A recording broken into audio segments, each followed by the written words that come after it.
শান্তনু ভূমির আজও বিচার যারা হত্যা করেছে তাদের বিচার আজকেও হয়নি এবং আমরা খুব ব্যথিত। সবচেয়ে বড় কথা হলো, সবচেয়ে দুঃখজনক হলো আজকে ওর মৃত্যু দিবস, শহীদ দিবস।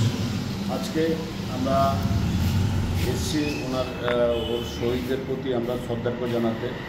আমরা দেখছি যারা মাঠে ঘাটে ঝড় তোলে, অনেক কথা বলে, ভোটের সময় ভোটের কথা বলে, কিন্তু শান্তনুকে মনে রাখে না ওরা, সুদীপ দত্ত মিরকে মনে রাখে না ওরা, সাংবাদিকদের বিভিন্ন সমস্যার সময় ওদের পাওয়া যায় না। তবে আমরা আছি, আমরা বিচার না হওয়া পর্যন্ত আমরা লড়াই আমরা করে যাব।